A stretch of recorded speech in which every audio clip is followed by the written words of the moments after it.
उनकी सरकारें उनको छोड़ देती थी। साथियों, ये हमले किसके खिलाफ थे? ये हमले कौन करा रहा और क्यों सपा बसपा ऐसे लोगों पर मेहरबान थी? ये आज उत्तर प्रदेश का बच्चा बच्चा जानता है।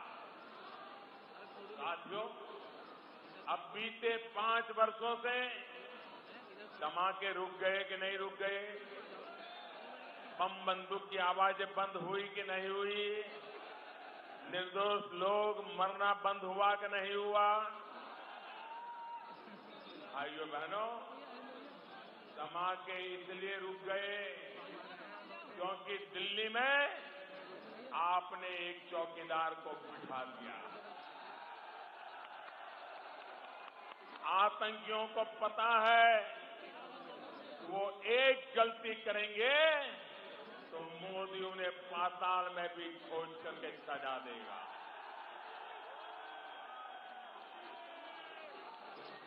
मोदी आतंक को वोट बैंक से नहीं तोलता।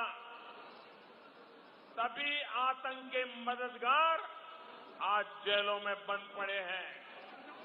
साथियों, शहीद अजीत सिंह हो, शहीद रिकू सिंह हो, शहीद मुकेश चंद हो, ऐसे हर शहीद ने सुरक्षित समृद्ध भारत के लिए ही अपने प्राण न्योछावर किए। मुझे खुशी है कि भाई कंवर सिंह तंवर मेरे साथी ने इसी भावना के साथ अमरोहा में काम किया। अपने प्रयासों से शहीदों की प्रतिमाएं लगवाई हैं और बेटियों के सामूहिक विवाह करवाए। भाइयों और बहनों, देश को आगे बढ़ाना है तो हम सबको मिलकर साथ चलना होगा। कुछ लोग हैं जो देश को बांटने की कोशिश कर रहे हैं। अलग अलग जातियों के नाम पर खाई पैदा करने की कोशिश कर रहे हैं। ऐसे लोगों के स्वार्थ को समझिए।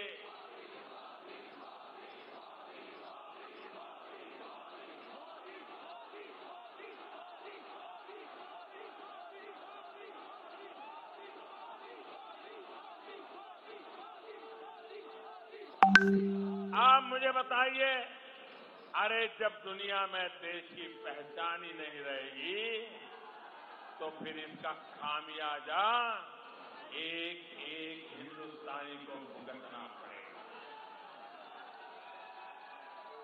उत्तर प्रदेश की जनता ने 2014 में और फिर 2017 में ऐसी ताकतों को मुंह तोड़ जवाब दिया।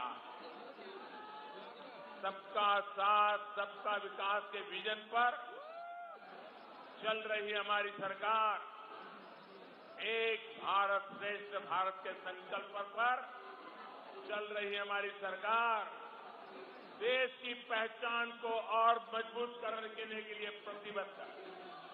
साथियों, आज जब मैं आपसे देश की पहचान की बात कर रहा हूं तो आपको कांग्रेस के कुछ और पुराने गुनाहों की भी याद दिलाना चाहता हूं। सिर्फ एक परिवार की पहचान बनाने के लिए, सिर्फ एक परिवार के कुछ लोगों की प्रतिष्ठा के लिए, एक परिवार के स्वार्थ की सिद्धि के लिए कांग्रेस ने बाबा साहब आंबेडकर का भी अपमान किया।